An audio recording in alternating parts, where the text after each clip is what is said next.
नमस्कार बंधुओं, क्या आप जानते हैं कि वह कौन प्रथम महिला थी जिसने नारियों के अधिकार की रक्षा के लिए जीवन भर संग्राम किया। बंधुओं,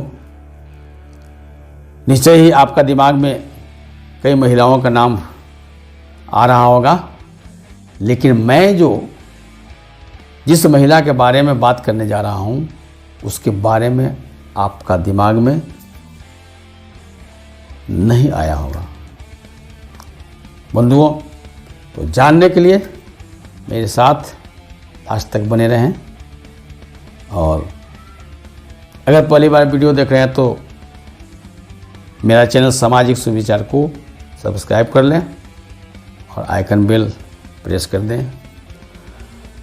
बंधुओं, जिस महिला के बारे में मैं बात करने जा रहा हूं वह महिला है भगवान सदाशिव की प्रथम पत्नी पार्वती। चौंकिए मत, यही सत्य है।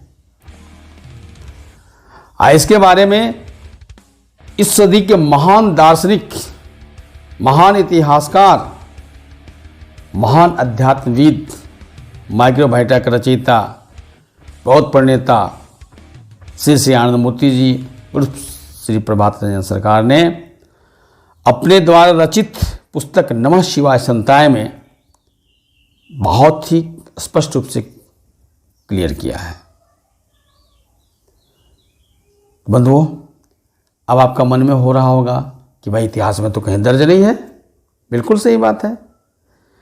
दरअसल हमारे आनंद मार्ग प्रचारक संघ के संस्थापक श्री आनंद मूर्ति जी के अनुसार इतिहास के बारे में उन्होंने जो कहा है, दरअसल अभी तक जिस इतिहास को हम पढ़ते हैं एक्चुअली वो इतिहास है नहीं, वह है इति कथा। इतिहास वह होता है जो घटनाएं घटित हो रही हैं या घटित हुई हैं उस घटनाओं के बारे में चिंतन मंथन सोच समझ करके अपने विवेक के तराजू पर तौल करके तब उसको लेखबद्ध करते हैं कि जो घटनाएं घटित हुई हैं उसका आने वाले जो पीढ़ी है उस पर क्या सुप्रभाव पड़ेगा। जैसे कि एग्जाम्पल, इतिहासकारों ने सिकंदर को महान का दर्जा दिया है, मगर उसका लाइफ हिस्ट्री क्या है? लाइफ हिस्ट्री यह है कि विश्व विजेता बनने के चक्कर में लाखों लाख निर्दोषों का उसने खून बहाया और उसको इतिहासकारों ने महान का दर्जा दिया। अब सिकंदर महान के बारे में जो विद्यार्थी अध्ययन करते हैं उनके मन में क्या संदेश जाता है कि अगर विश्व विजेता बनना है तो लाखों निर्दोषों का कत्लेआम करो, कोई फर्क नहीं पड़ता है। उसी प्रकार अकबर को महान राजा का दर्जा दिया गया है। अकबर ने क्या किया? भारतवर्ष में इस्लाम को फैलाने के लिए लाखों हिंदुओं का कत्ल किया। फिर साइकोलॉजिकली उनके माइंड को चेंज करने के दीने इलाही नाम का एक चलाया। अब इसी तरह से सम्राट अशोक, उसको भी महान का दर्जा दिया गया, जबकि वो राजा बनने के लिए अपने 99 भाइयों को कत्ल किया। ठीक है, बाद में वो बौद्ध धर्म को अपना करके अहिंसा के रास्ते पे चलना शुरू किए, मगर एक पहलू ये भी तो है। तो मित्रों, अभी तक जो भी इतिहास लिखी गई वो तत्कालीन जो इतिहासकार थे उन राजाओं के, उन शासकों के संरक्षण में थे, इसलिए उनको खुश करने के लिए उनके अनुसार उन्होंने लिखा। अंग्रेज के ज़माने में भी जो इतिहास लिखे गए उसका भी आप अपना विवेक से अध्ययन करेंगे तो उसमें भी यही बात है। तो इसलिए हम लोग इति कथा पढ़ते हैं, इसलिए इति कथा में पार्वती का नाम कहीं भी जिक्र नहीं है। लेकिन मानव सभ्यता जिस समय शुरुआत हो रहा था, जिसके आदि पिता हैं भगवान सदाशिव, उनकी प्रथम पत्नी पार्वती, उस वक्त भारत में जो मूल निवासी थे, यहाँ के जो अनार्य थे, द्रविड़ थे, उस समाज में उनका भी अपना संस्कृति था, उनका भी अपना तंत्र विज्ञान था, अपना भी आध्यात्म विज्ञान था। उनके समुदाय में नर और नारी, पुरुष और स्त्री का समान अधिकार प्राप्त था।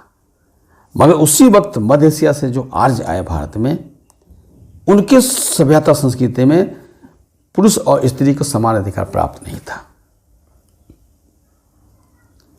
स्त्रियों को एक गुलाम की तरह व्यवहार किया जाता है, एक भोग विलास के वस्तु की तरह, एक बच्चा पैदा करने वाला मशीन की तरह इस्तेमाल किया जाता था। तो भगवान सदाशिव ने ये जो संघर्ष चल रहा था, उस संघर्ष को खत्म करने के लिए, वो पार्वती आज कन्या थी तो उनके साथ विवाह किया उन्होंने। अब इसमें भी है कि पार्वती उच्च कोटि की साधिका थी, तंत्र साधिका थी, तो वो सदाशिव की जो महिमा था उसके बारे में पहले से जानकारी थी, इसलिए सदाशिव से शादी करने के लिए उन्होंने कठिन तपस्या किया। चूंकि आर्य कन्या थी, इसलिए उनको पता था कि आर्य समुदाय में महिलाओं के साथ कितना अत्याचार किया जाता है, तो आजीवन उन्होंने संग्राम किया। तो बंधुओं, यह जो है सो आपको जानने के लिए नमः शिवाय संताय जो पुस्तक है उसका अध्ययन करेंगे तो विस्तार से जानकारी मिलेगी। बंधुओं, ये जो पार्वती है ना, इनका 5 नाम है। तो जब इनके बारे में हम चर्चा कर रहे हैं तो इनके नामों का भी हम पर ये कर लें, विचार कर लें, बात कर लें। तो पहला नाम पार्वती।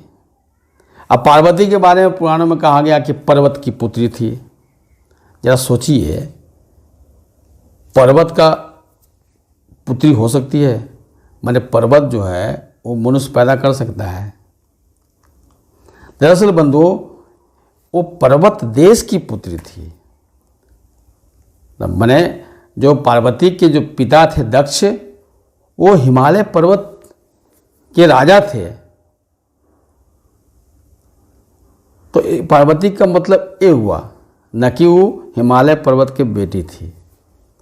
अगर हिमालय पर्वत के बेटी अगर कहा जाए तो नदी हो सकती है, गंगा नदी हिमालय के गंगोत्री से निकलती है। तो इसलिए चूंकि पर्वत देश की पुत्री थी, इसलिए पार्वती नाम हुआ। दूसरा नाम था उनका गौरी। इसलिए गौरी नाम था क्योंकि वो गौर वर्ण की थी, इसलिए दूसरा नाम था गौरी।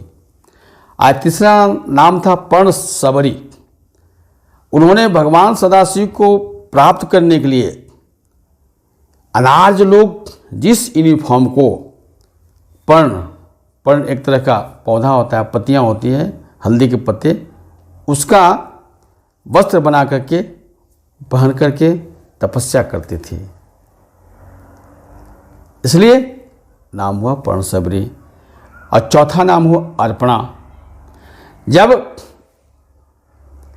पार्वती अपनी तपस्या से भगवान सदाशिव को खुश करके जब उनको पा लिया, उनसे विवाह हो गया, तब लोगों के आग्रह पे उन्होंने जो पर्ण मतलब हल्दी के पत्ता का जो वस्त्र था उसको त्याग करके और जो आर्य का जो वस्त्र था वो धारण किया, तो नाम हुआ अपर्णा।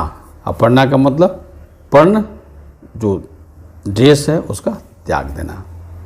और पांचवा नाम हुआ गिरिभू। तो गिरि का मतलब भी पहाड़ होता है और भू का भी मतलब पहाड़ देश में जन्मी हुई। तो इन 5 नामों से पार्वती को जाना जाता है।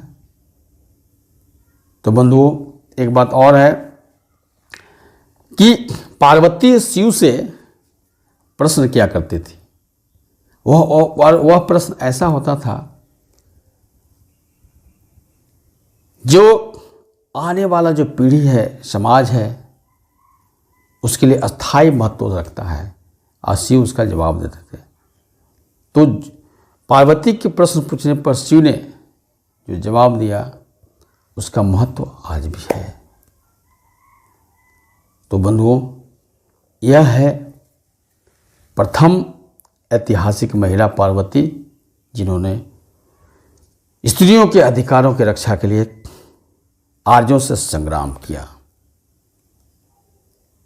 तो बंधुओं, आज पार्वती के संबंध में हमने जो कहा, जो स्रोत हुआ नमः शिवाय संताएं, आपको कैसा लगा आप कमेंट कीजिए और अधिक से अधिक शेयर कीजिए, ताकि वह नाम जिसका इतिहास में कहीं दर्ज नहीं है, अब पुराणों में अगर जगह जगह पर उल्लेख भी है तो उसको विकृत करके उल्लेख किया गया है, उसका सही स्वरूप जानने के लिए इस वीडियो को अधिक से अधिक शेयर करें और नमः शिवाय संताएं पुस्तक अधिक से अधिक अध्ययन करें। नमस्कार।